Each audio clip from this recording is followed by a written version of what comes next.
Avez-vous déjà remarqué comment certains touristes disparaissent mystérieusement de nos rues françaises? Les Américains qui affluaient massivement à Paris en juillet, les Chinois qui envahissaient nos magasins de luxe, les Britanniques qui adoraient le charme authentique de notre campagne, tous s'évaporent petit à petit. Dans cette investigation exclusive, vous découvrirez pourquoi des pays entiers règnent définitivement la France de leur destination de voyage en 2025. C'est la hausse dramatique de la criminalité urbaine, les grèves paralysantes qui bloquent tout, les prix devenus complètement exorbitants et ce sentiment permanent d'insécurité glaciale qui règne partout. Les conséquences de cette débâcle touristique se manifestent déjà concrètement partout.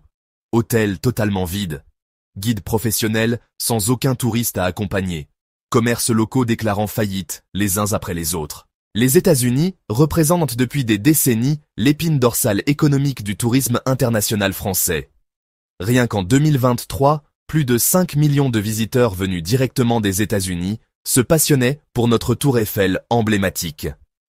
La première grande raison destructrice reste ce sentiment d'insécurité permanent qui règne dans Paris, Lyon et Marseille. Sur des forums influents comme Reddit et TripAdvisor, des témoignages choquants font état d'escroqueries sophistiquées. Si cette révélation vous choque autant que nous, alors abonnez-vous immédiatement à cette chaîne et activez cette cloche de notification dès maintenant. Parce que nous sommes la seule source d'information qui ose dire la vérité crue sur ce que traversent réellement nos destinations françaises. Juillet 2025, l'aéroport Charles de Gaulle a été complètement paralysé pendant des jours entiers consécutifs. Des centaines d'Américains se sont retrouvés bloqués sans aucune connexion de transport et sans la moindre information officielle. Le Portugal accueillant, la Grèce authentique, la Croatie paisible reçoivent tous une partie considérable de ce flux touristique. Et avec un euro fort qui pénalise lourdement, une semaine complète sur la Côte d'Azur peut coûter jusqu'à 40% plus cher. Chine représentait jusqu'à récemment une présence touristique absolument incontournable sur notre territoire français.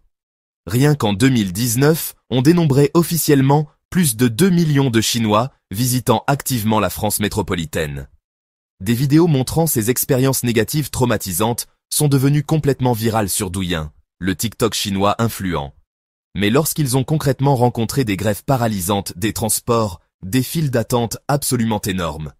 En outre, d'ici 2025, les rapports alarmants de xénophobie et discrimination dans nos magasins prestigieux, des villes comme Rome historique, Prague magnifique, Lisbonne charmante et Séoul moderne offrent désormais des infrastructures plus adaptées. Les boutiques parisiennes signalent déjà une baisse catastrophique pouvant atteindre 35% des ventes globales. Un coup dur économique que l'industrie du tourisme français commence sérieusement à ressentir. Royaume-Uni. Pendant des décennies entières, les Britanniques ont compté parmi les touristes les plus fidèles et réguliers de France. Il suffisait d'un simple long week-end pour que des milliers d'entre eux traversent massivement la Manche. Tout d'abord, la bureaucratie post-Brexit, compliquée. Ce problème majeur n'a jamais été résolu à l'amiable. Ce qui était autrefois un voyage facile et spontané exige désormais une planification minutieuse, une patience infinie. Puis vient ce sentiment d'insécurité croissant, un phénomène qui fait régulièrement la une des journaux britanniques influents. Tout cela a été fréquemment rapporté négativement et a poussé de nombreux Britanniques à délaisser la France pour des destinations considérées comme beaucoup plus paisibles. Un simple café ordinaire à Paris peut aujourd'hui coûter 2 fois plus cher qu'à Édimbourg écossais, et le service est souvent expéditif. Et cela se ressent déjà concrètement dans les campings familiaux, les marchés de rue colorés et les boulangeries de village. Allemagne et la France ont toujours entretenu une relation complexe mais respectueuse, mais dans le domaine touristique spécifiquement, au cours des 6 premiers mois de cette année critique, la baisse du nombre de touristes allemands a largement dépassé 27%. Le prix de l'hébergement hôtelier, du carburant automobile, des restaurants gastronomiques et même des péages autoroutiers. Un couple allemand qui passait auparavant 2 semaines complètes dans le sud ensoleillé de la France préfère désormais l'Autriche montagneuse. D'ici 2025, les grèves et blocages de transport public en France sont devenus monnaie courante et prévisible. On constate un manque de services flagrant en allemand, un manque de courtoisie commerciale. Canada, pendant de nombreuses années consécutives, les Canadiens ont fréquemment visité la France avec plaisir.